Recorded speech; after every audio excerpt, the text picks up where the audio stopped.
নমস্কার, আবার আরেকটা নতুন ভিডিওর সাথে আপনাদের সকলকে স্বাগত জানাচ্ছি। আমার আজকের রেসিপিতে থাকছে চাপিলা মাছ।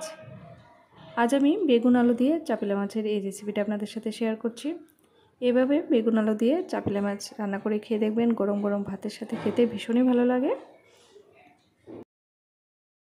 রান্নার জন্য আমি প্যানে সর্ষের তেল দিয়ে দিয়েছি। তেলটাকে গরম করে নিয়ে প্রথমে আমি মাছগুলো ভেজে নেব। তেলটা গরম হয়ে গেছে, এবার মাছগুলো আমি এক এক করে দিয়ে দিচ্ছি। আমি প্রথমে মাছে নুন হলুদ মাখিয়ে রেখেছিলাম। আর মাছটা ভাজার সময় অবশ্যই কিন্তু গ্যাসের আঁচটা পুরো ফুল স্টিমে রেখে ভাজতে হবে। চাপিলা মাছ একটু নরম থাকে, তা না হলে উল্টানোর সময় অনেক সময় মাছ ভেঙে যায়। তার জন্য গ্যাসের স্টিমটা ফুল স্টিমে রেখেই ভাজতে হবে। মাছের এক পিঠ ভাজা করা হয়ে গেছে, এবার উল্টে দিয়ে আমি ওই পাশটাও ভেজে নেব।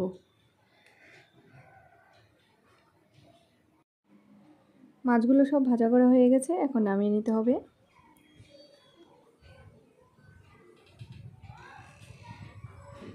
মাছগুলো নামিয়ে ওই কড়াইতে আমি আর একটুখানি সর্ষে তেল দিয়ে দিয়েছি।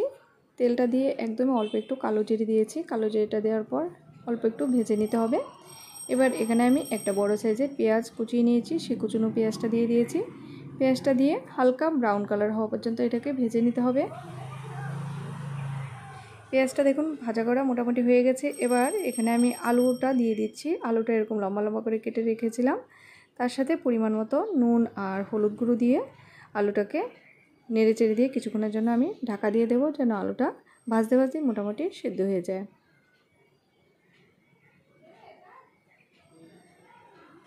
এক দু মিনিট ঢাকা দিয়ে রাখার পর এবার আমি ঢাকাটা তুলে দিয়েছি। আলুটা মোটামুটি সেদ্ধ হয়ে গেছে।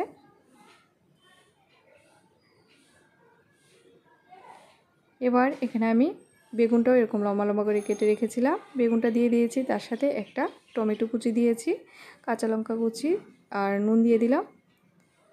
আর একটুখানি হলুদ গুঁড়ো দিতে হবে।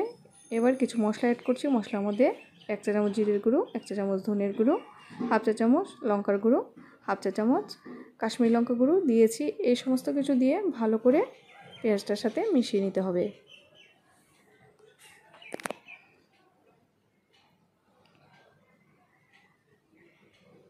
সব কিছু ভালো করে মিশিয়ে এটাকে আমি আরও 2-3 মিনিটের জন্য ঢাকা দিয়ে দেব, যেন আলু বেগুন টমেটো সব কিছু ভালোভাবে সেদ্ধ হয়ে যায়। ঢাকাটা তুলে দিয়েছি। এই যে দেখুন সমস্ত কিছু কিন্তু মোটামুটি 80% মতো সেদ্ধ হয়ে গেছে। এবার জল অ্যাড করে দিচ্ছি। আর জলটা কিন্তু অবশ্যই একটু গরম জল হলে ভালো হয়। এখানে আমি গরম জলটাই দিয়েছি।